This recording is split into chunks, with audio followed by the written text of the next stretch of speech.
14 superstars refuse Brian Rolap's secret SSG emergency funding demand. This isn't clickbait, it's a full-scale player revolt. 14 of golf's biggest names just drew a line in the sand. The new CEO shifted the balance of power, and these players refused to go along. And honestly, the sheer arrogance of this demand makes my blood boil. Regular fans are struggling to afford tickets and equipment, yet these country club elites are turning down money because their precious autonomy is threatened. It is the ultimate display of entitlement, proving these guys care about nothing but their own egos. How dare they refuse when the tour is facing serious financial pressure? But look past the outrage. These 14 players aren't just being difficult. They are making a calculated financial stand. They realized what I call the equity trap is a brilliant corporate scheme designed to shift all the financial risk away from SSG and directly onto the players' shoulders. Let me show you who these 14 are, why they stood their ground, and how this moment just changed the power structure of the tour forever. Personally, I think these 14 just did the smartest thing possible for their futures. Do you agree, or do you think they're being unreasonable? Drop it below. And if you're here for the real stories behind the headlines, subscribe so you don't miss what's next. But before we get to who they are and why they said no, you need to understand who they said no to. Brian Rolap arrived in 2026 as the new CEO of the PGA Tour. And from day one, he was different from anyone who had ever held that job before. Every previous CEO had come from inside golf. They knew the players, they knew the culture, they knew the unwritten rules that make this sport what it is. Rolap came from the NFL, 20 years as their executive vice president of media and business. He built the NFL's media empire. He negotiated billion-dollar broadcast deals.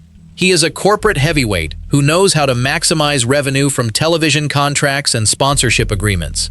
But he had never played a competitive round of golf in his life. That matters, because the PGA Tour isn't the NFL. The players aren't employees who show up when the league tells them to. They're independent contractors. They control their own schedules. They choose which events to enter. They don't have a union. They don't have a collective bargaining agreement that forces them to play on specific dates. The entire structure of professional golf is built on a simple principle that every player holds sacred.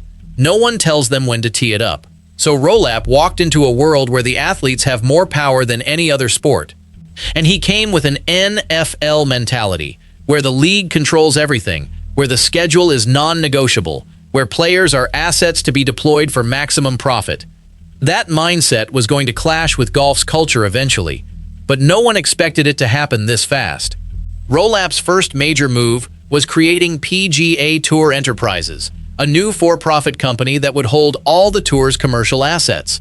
The idea was simple: separate the money-making parts of the tour from the non-profit governing structure, bring in outside investment, grow the revenue. Everyone wins, right? Then he brought in the investors, a group called SSG, Strategic Sports Group, led by the owners of the Boston Red Sox and Liverpool FC. These are serious business people. They know sports, they know media, they know how to make money, and they wrote a very large check to get a piece of professional golf. But here's where the tension started building. The players weren't consulted about the structure of this deal. They weren't in the room when the terms were negotiated. They were told after the fact what was happening, and told to trust that it was good for them. And some of them did trust. Some of them publicly supported the deal. But others, they started asking questions. And the more questions they asked, the more they realized something didn't add up. See, Rolap presented this investment as a win-win.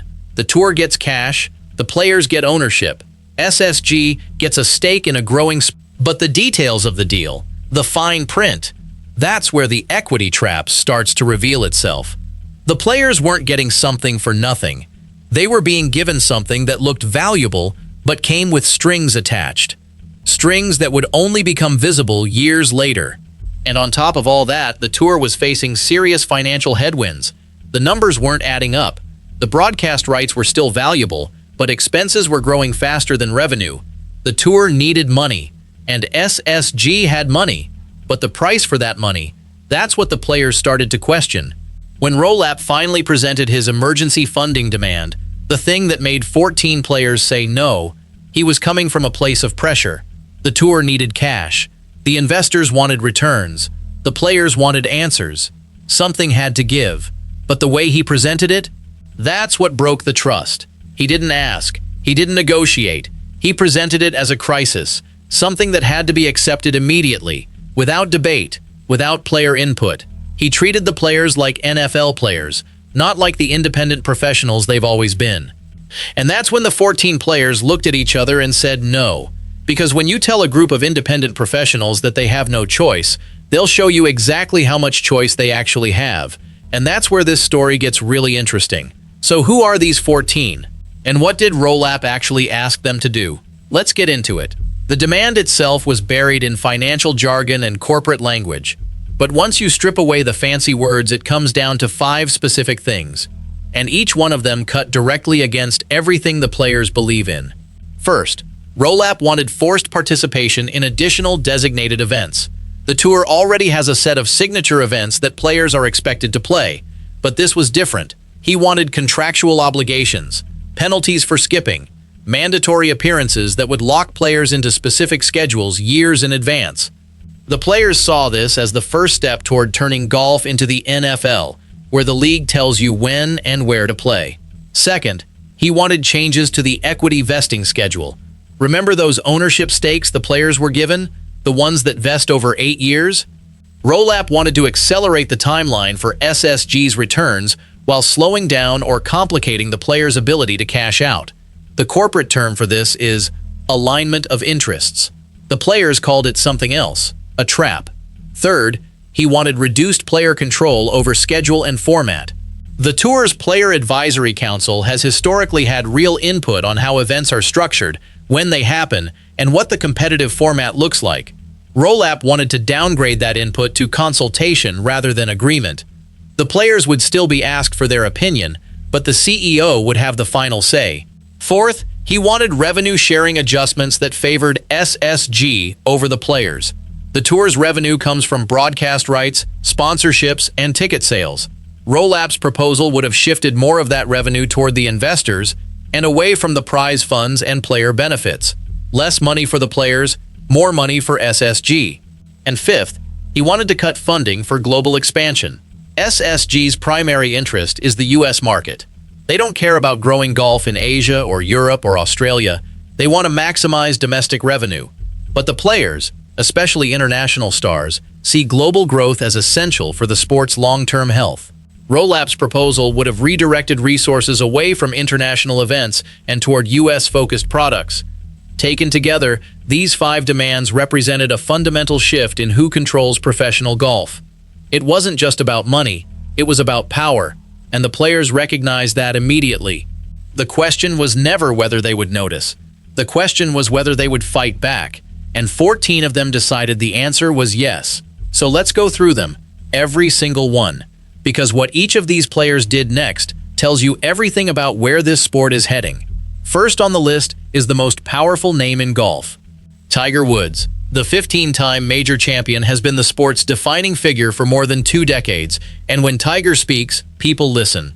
His situation is unique because he sits on the Future Competition Committee, a group that was supposed to help shape the tour's direction alongside Rolapp. But even Tiger has limits, and those limits were tested when the demand came through. What did he do? He stayed silent publicly, but privately, his committee put forward proposals that directly clashed with Rolapp's vision. 2-tier leagues, promotion and relegation, a complete restructuring of the tour that would give players even more control, not less. That silence isn't weakness, it's a statement. And what it means is that the most powerful voice in golf is not endorsing this deal. If Tiger won't back it, no one else has to either. Next is Rory McIlroy, and his journey on this issue is the most interesting of all. Rory was the biggest public supporter of the SSG investment. He stood on stages and told the world this deal was good for the game. He trusted the process. He trusted the people involved. But then something changed. He started asking questions.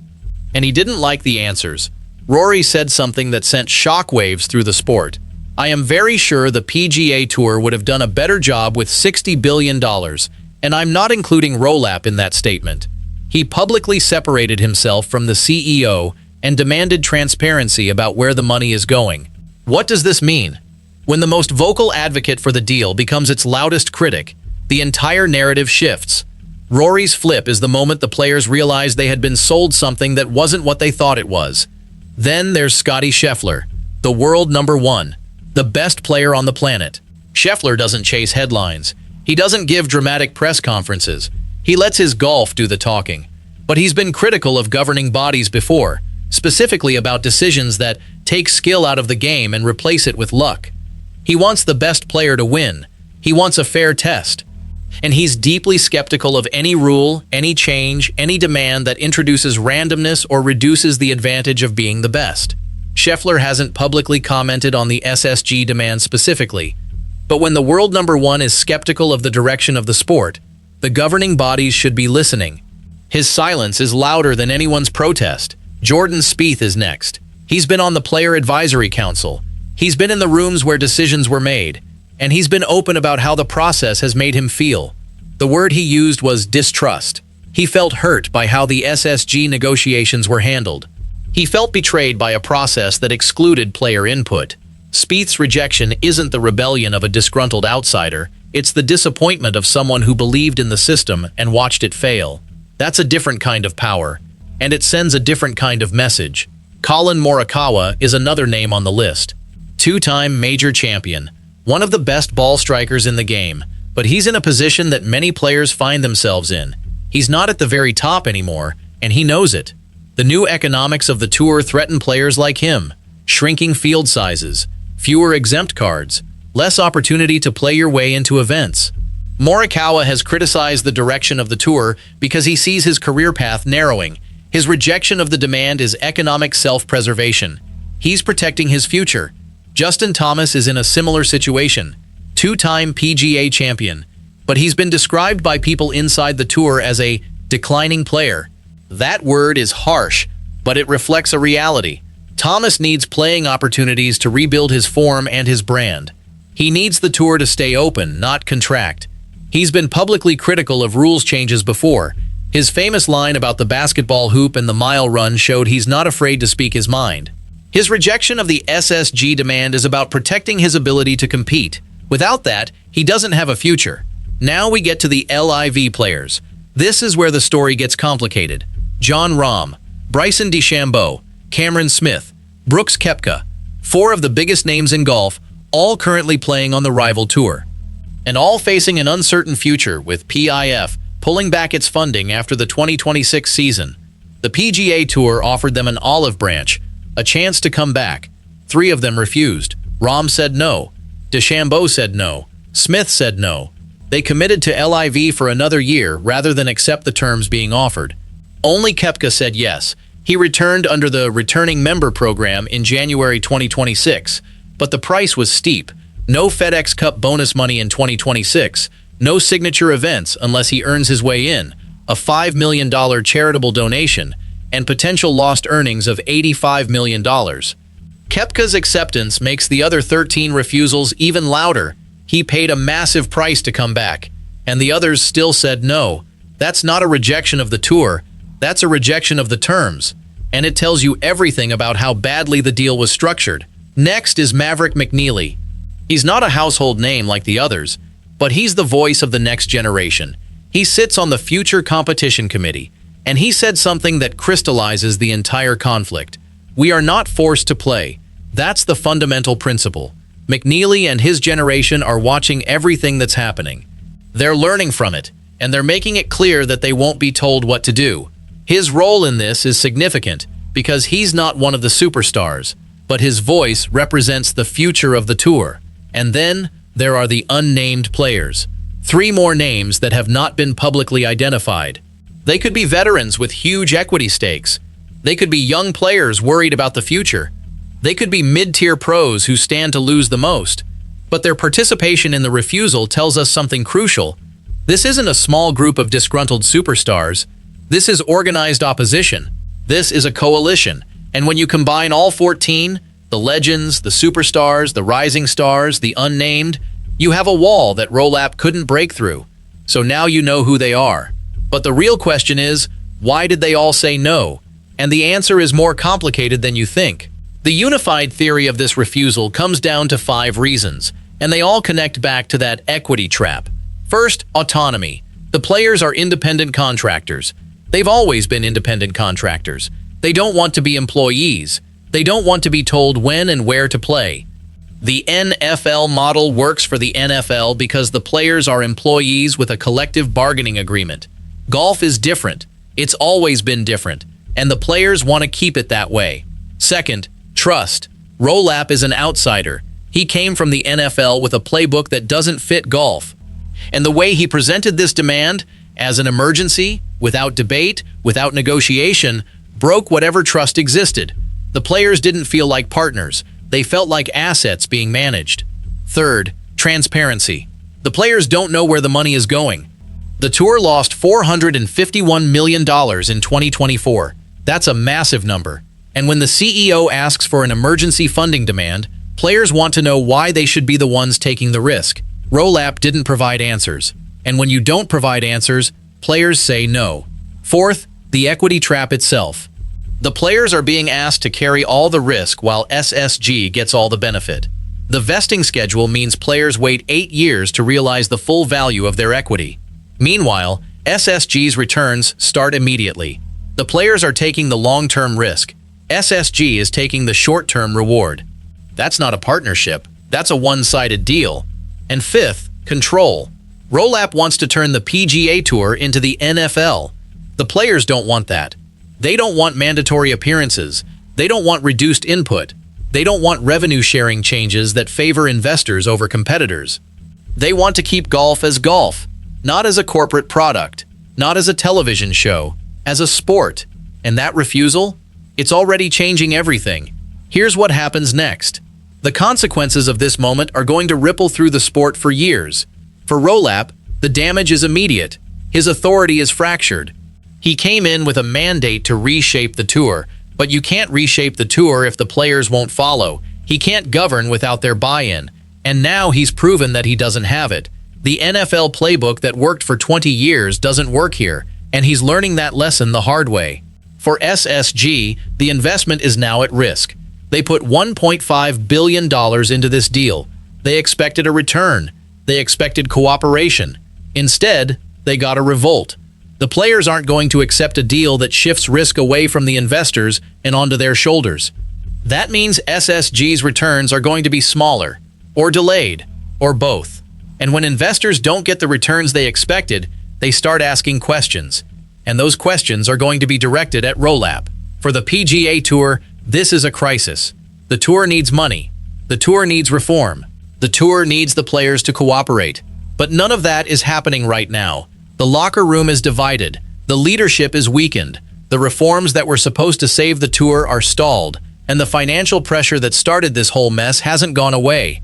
The tour is still losing money. The broadcast rights still need to be renegotiated. The global growth still needs funding. But none of that can happen without player trust. And that trust is gone. For the players, this moment is power. They've shown that they can unite against the CEO. They've shown that their collective voice matters. But that power comes with responsibility. They need the tour to succeed financially. They need the sport to grow. They can't just say no. They have to offer an alternative. And so far, that alternative hasn't emerged. The players have shown they can block things. Now they have to show they can build things. And for the fans, this is uncertainty. The US Open is weeks away. The biggest names in golf are locked in a power struggle with their own CEO. The future of the sport is unsettled. The product on the course might suffer. The tension behind the scenes might spill over into competition. The fans want to watch great golf, not corporate drama. But right now, they're getting both. So where does this leave us? One thing is clear. The power in professional golf just shifted. The old model was simple. The tour executives made decisions. The players complied. The sponsors paid. The fans watched. That model doesn't work anymore. The players have learned that they have leverage. They have equity. They have a voice. And they're not afraid to use any of them. Rolap thought he could apply the NFL playbook to golf. He thought the players would fall in line. He thought the threat of financial pressure would force compliance. He was wrong. The players saw the equity trap for what it was. They recognized that the deal wasn't structured in their favor.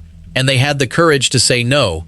14 of them, united, standing their ground. The question now is what happens next. Can Rolapp rebuild trust? Can SSG renegotiate terms that work for everyone? Can the players offer a constructive alternative instead of just blocking the deal? Can the PGA Tour find a way forward that preserves its identity while addressing its financial challenges? Those questions don't have answers yet. But one thing is certain. The landscape of professional golf has changed forever.